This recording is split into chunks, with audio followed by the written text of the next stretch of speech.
Welcome to the Old Time Radio Westerns. I'm your host, Andrew Rhines, and before we get into this episode, I wanted to remind you to check out our other Western podcasts released daily by going to otrwesterns.com or searching OTR Westerns in your podcast app of choice.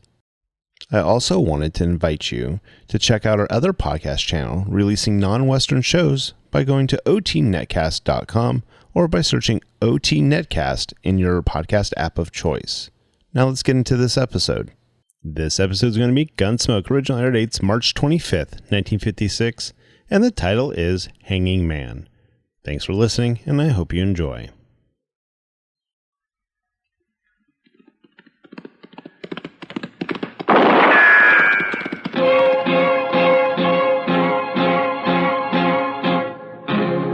Gunsmoke, brought to you by Chesterfield. Chesterfield packs more pleasure because it's more perfectly packed, thanks to Accuray. They satisfy the most. Around Dodge City and in the territory on West, there's just one way to handle the killers and the spoilers, and that's with a U.S. Marshal and the smell of Gunsmoke.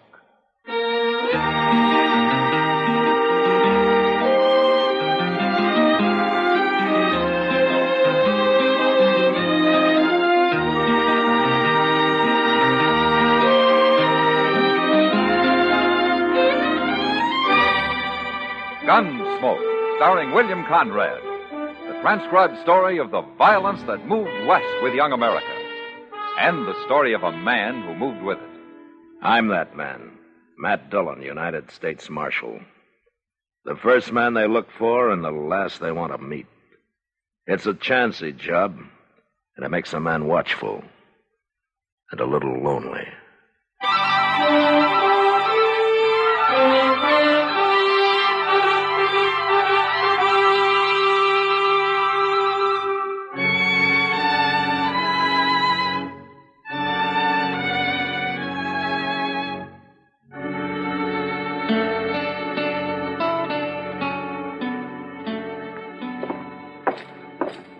Doc went on ahead, Mr. Dillon. He said to tell you he'd meet you there. From what you say, there isn't much use for either one of us, Chester. No, sir. Poor old Mr. Sawyer. He looked long dead to me. Right in his office, huh? Yes, sir. That's where the boy found him. Looked like he pulled a chair into the middle of the room and stood on it. Hanging sure is a bad way to die, ain't it? I guess when a man wants to kill himself, it doesn't matter much how he does it. No, sir. How come there's no crowd outside? Well, I told the boy to go on home, not to talk to anybody. Oh, good. And then I went in, cut Mr. Sawyer down. I come looking for you and Doc. Uh-huh. The door wasn't locked, huh? No, sir.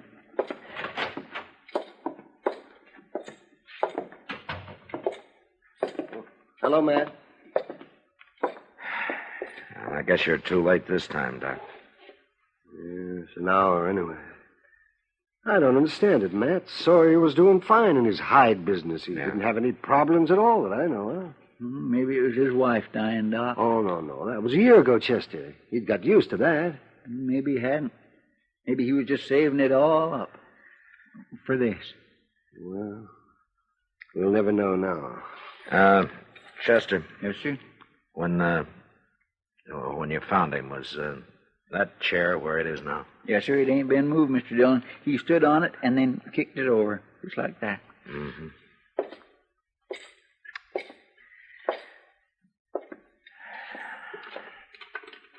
That's a bad way to die. I sure wouldn't never try it, Doc. Well, I hope not, Chester. No, what I mean is, supposing you kick the chair out from under you and then change your mind. Oh, wouldn't that be fearsome? Probably happens to a lot of suicides, Chester. Doc.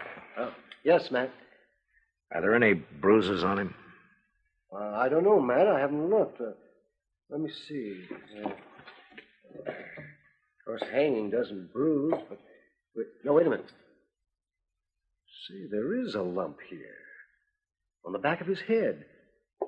Now, how'd he get that? Sawyer always kept a tin box over in that cabinet, Doc. What's that got to do with this lump on his head? He kept his ready cash in that box. It's not there now. You mean somebody stole it? Now, who'd do that? Whoever walked in here hit him in the head and hoisted him up on that rope. I knew old Sawyer pretty well. He wasn't the kind of a man who'd kill himself. By heaven, I think you're right, Matt. He didn't have any enemies.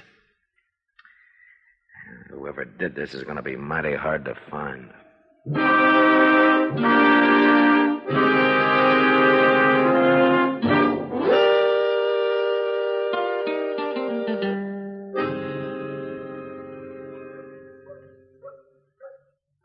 It was an awful little bunch of mourners at the burying today, wasn't it, Mr. Dillon?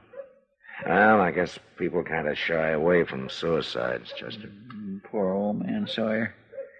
He was pretty mean letting everybody go on believing he went and hung himself. He won't mind, Chester. But if the man who killed him thinks he got by with it, he just might get careless. Yes, sir. He might. Hey, who's that Miss Kitty's walking with? I don't know. She's right pretty. For Dodge. Yeah. But, Chester, I wouldn't put it exactly that way to her if I were you. Oh, well, I didn't mean nothing by it. I would... Oh, Matt. Chester. Hello, Miss Kitty. How are you, Kitty? Cora, I'd like you to meet Marshall Dillon and Chester Proudfoot. This is Cora Bell. How do you do? How do you do? If either of you ever come around to the Long Branch, you'd have met Cora a week ago. Well, we've been pretty busy, Kitty. Oh, sure. I hope I'll see you over there soon, Marshall. And you too, Chester. Oh, I'll be there, Miss Cora. Even tonight, maybe. Good. My. Kitty, I promised Mel I'd meet him at Delmonico's. I'd better hurry along. I'll see you tonight. Bye. Bye. Goodbye. Matt, you know who this Mel is she's meeting? No.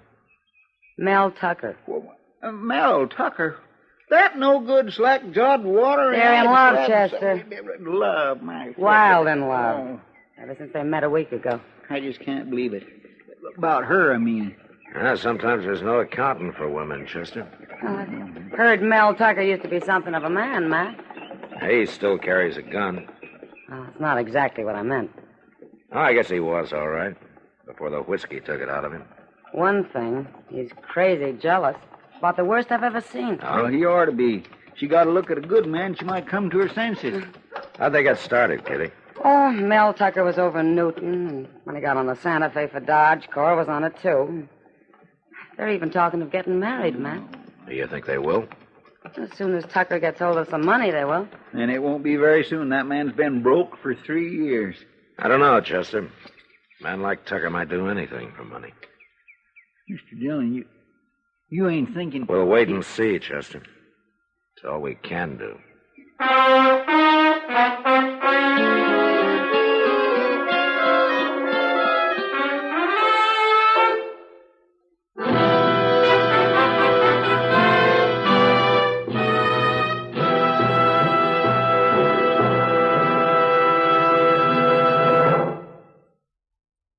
You've heard Bobby Haggard whistling it on radio and television. Right now, a country-style version. Okay, partners?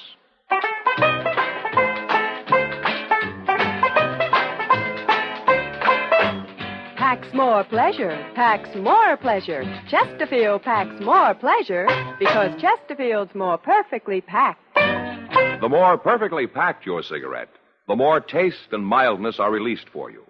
Chesterfield, made by exclusive Accuray, has an open, easy draw that unlocks all the pleasure of fine tobaccos. Now, Accuray ensures an even distribution of tobacco from one end of your Chesterfield to the other. Chesterfield is firm and pleasing to the lips, mild, yet deeply satisfying. Chesterfield packs more pleasure because Chesterfield's more perfectly packed. To the touch, to the taste, Chesterfield packs more pleasure because it's more perfectly packed. By Chesterfield, mild, yet they satisfy the most.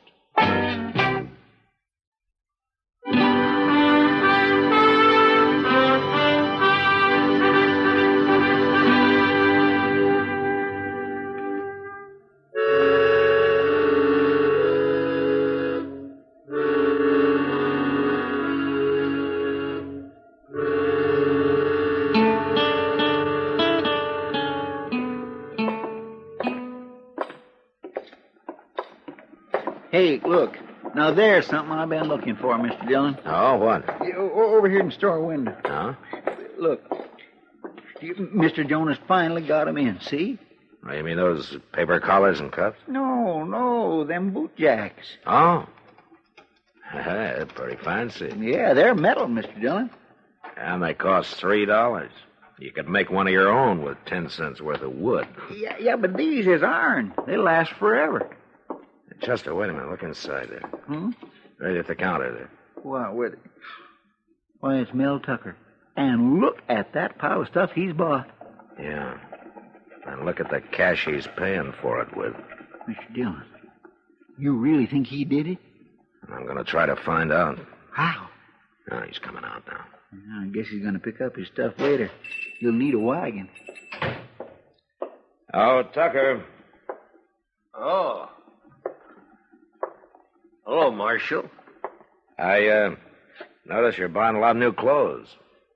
You getting married? Yeah, I sure am, Marshal. Right soon. Going after Cora now, buy her some stuff. Well, that's fine. I didn't know you were working. Well, I'm not here in Dodge. Oh? I made me some money over in Newton, Marshal. You did? Yeah. How? Well, I don't see as it's anybody's business how, Marshal. You will after you've been in jail a while. Jail?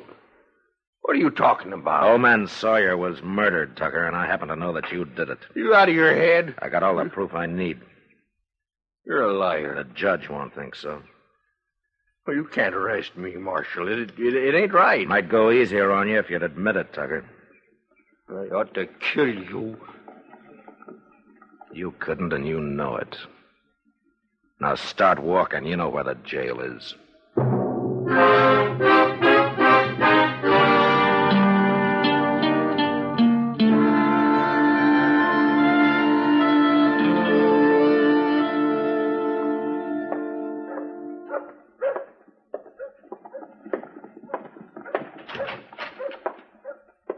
Hi, Matt.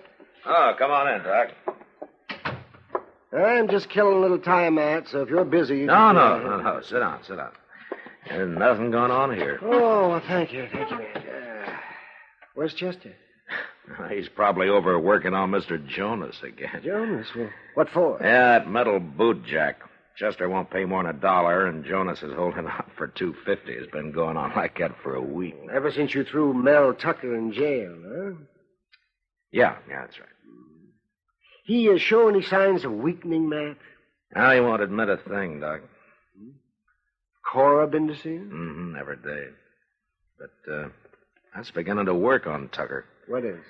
Being in jail, he can't ride herd on her the way he's been doing. Kitty was right. He's a mighty jealous man. You still think he did it, Matt? Yeah, I do. It looks like I'm going to have a hard time proving it. You sure?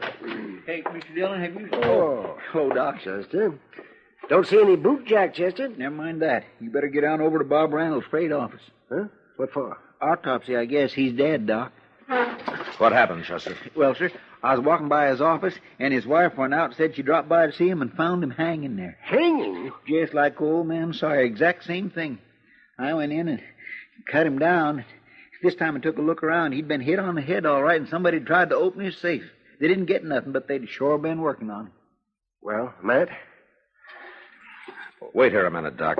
I'll go over with you. Marshal, when are you going to give up and leave me out of here?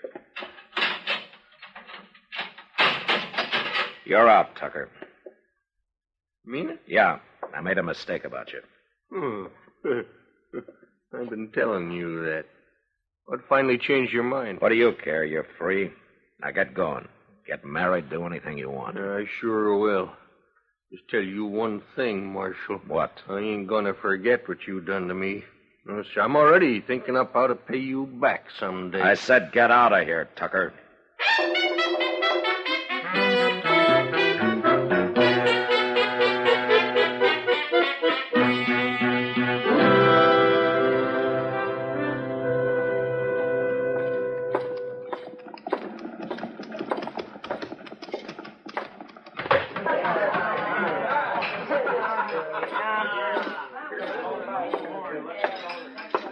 You busy, Kitty? No. Sit down, man. What's on your mind? Oh, plenty. You didn't enjoy having to turn Mel Tucker loose yesterday, did you?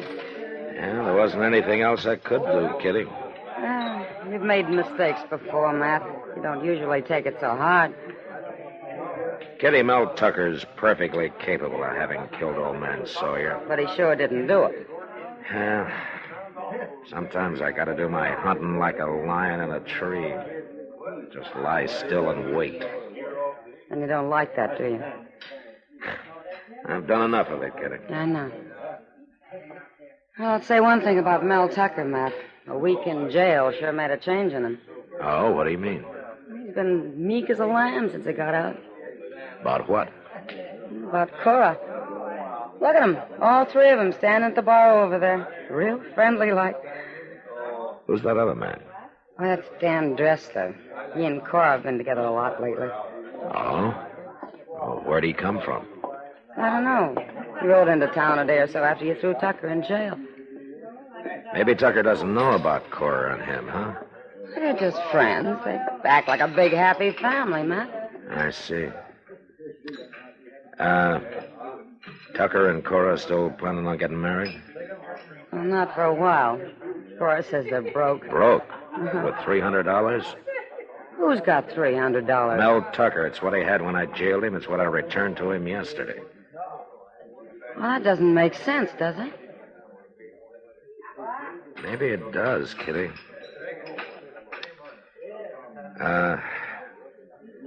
Look, will you do something for me? What? It won't be easy, and it'll make you look pretty bad. Then it must be important, or you wouldn't ask me to do it. It is, Kitty. You see that table over there in the corner, just inside the hallway? Yeah, sure. I want you to get Cora and Tucker and this Dressler over there. Offer to buy him a drink or something, huh? And then what? Let's go out back before they happen to see us. I'll tell you there.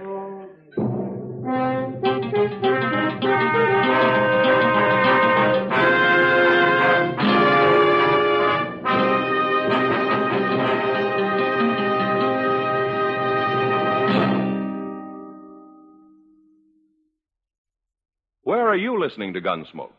In your kitchen? Getting ready for Sunday supper? Maybe in your living room, relaxing. Or out for a pleasant drive. Say, how's the scenery out your way? This is the first weekend of spring, you know. Of course, you'll enjoy all of spring's pleasure more with Chesterfield. You see, Chesterfield packs more pleasure because it's more perfectly packed. A more perfectly packed cigarette gives you an open, easy draw that unlocks all the better taste and mildness of fine tobaccos. And Chesterfield, made by exclusive Accuray, is more perfectly packed, with an even distribution of tobacco from one end of your Chesterfield to the other. Firm and pleasing to the lips, mild, yet deeply satisfying. Remember, to the touch, to the taste. Chesterfield packs more pleasure because Chesterfield's more perfectly packed. By Chesterfield. Mild, yet they satisfy the most.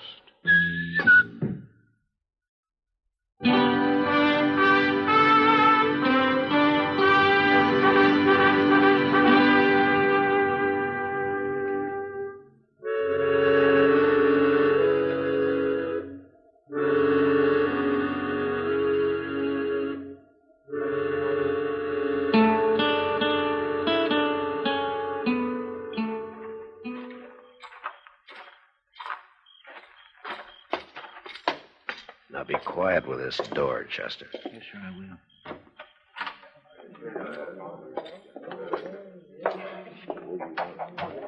That's good. All right, now follow me. Good thing this hallway ain't creaky. Now, this is far enough. Stay at the table yet? Yeah, I think so. I sure do hope this notion works, Mr. Dillon. I hope Miss Kitty don't get hurt out of it. Well, I'll try to stop anything like that, Chester. Look, I'm going to get closer. You wait and then follow me, huh? Yes, sir. Appreciate your buying us all a drink, Kitty, but I don't know why you're doing it. Kitty's a nice girl, Mel. Not enough reason? Yeah, I guess so. Most people I know don't do nothing for you without wanting something out of it. No, Yes, Dad. that's right, Carl. What? I'm not a nice girl. There's something I want. There, you see? I told you. What do you want, Kitty? I want Mel Tucker to know about you and Dan Dressler. To know about me and Dan. I don't like to watch a man being made a fool of, the way you're doing to Tucker. What are you talking about? Now. You better explain yourself, Kitty. I will, Tucker. You think Dan Dressler's a friend, don't you? Go on, keep talking. Oh, he's a friend, all right. But Cora's friend, not yours. You're out together every night. You're in jail, and every day, too. That's a lie. Shut up, leave her talk, Dressler. Everybody in Dodge knows what they've been doing except you. Guess I'm the only person that's not afraid to tell you. You think she's in love with you? Kitty! Get up, Dressler. Oh, wait a minute, Tucker. You ain't going to listen to that fool. You gonna talk, get up, are or I'm you? going to shoot you right there. No, Mel, it's a Now, trick. Cora, or you something. shut up. No. You better stop it, Mr. I Dillon. can't, Chester, not yet. All right, Dressler. I paid you to hang Bob Randall. I didn't pay you to make love to my girl. All right, that's it. Get up now, fool, Tucker. That's enough, Tucker! He was going to shoot Cora, Matt. Chester, Yes, sir. get Tucker's gun. Yes, sir, I will. Dressler dead, Mr. Dillon? Yeah. You sure walloped Tucker a good one. Mel was going to kill me. The marshal hadn't hit him, he'd have killed me. I'm sorry I had to do it, Cora. Mel was going to kill me. He shouldn't have been jealous of me. He shouldn't have been jealous of me. Cora, you hired Dan Dressler to hang Randall, didn't you? Mel made me do it. But you're an accomplice. I only did what Mel told me. It wasn't my idea. I didn't murder the man. I loved Mel. I had to do it. I loved him. I loved him. Well, it's just too bad you loved him, Cora. Because now you're as guilty as he is. Come on.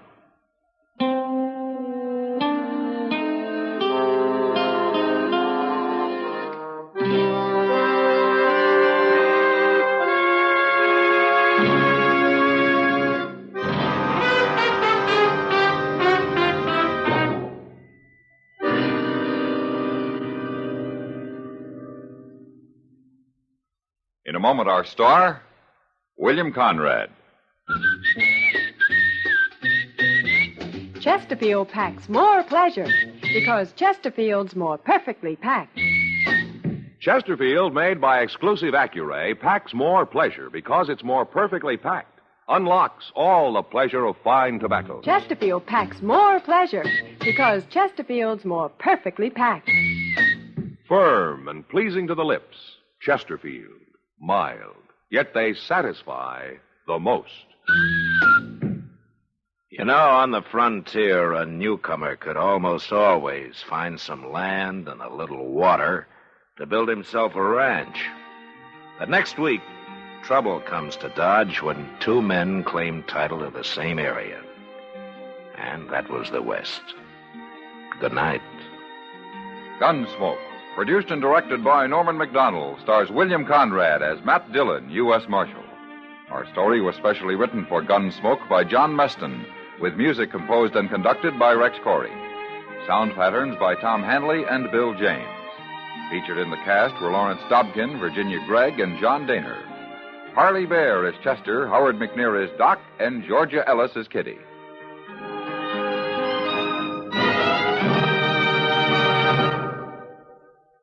Smokers, this is it. L&M filters. So good to your taste, so quick on the draw. Make today your big red letter day, your L&M red letter day. Superior taste and filter, it's the miracle tip. Make today your big red letter day. Change to L&M today. L&M, so good to your taste. So quick on the draw. Get L&M today. Relax with L&M. So good to your taste, so quick on the draw. Join us again next week for another specially transcribed story on Gunsmoke.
This has been a presentation of OTRWesterns.com, and we hope you enjoyed. Please take some time to like and rate our shows in your favorite podcast application. Follow us on Facebook by going to OTRWesterns.com/Facebook. Subscribe to our YouTube channel by going to OTRWesterns.com/YouTube. And send us an email, podcast@OTRWesterns.com. You can call and leave us a voicemail, 707-986-8739. This episode is copyright under the Attribution Non-Commercial Share Alike copyright. For more information, go to OTRWesterns.com/copyright. Have a great day, and thanks for listening.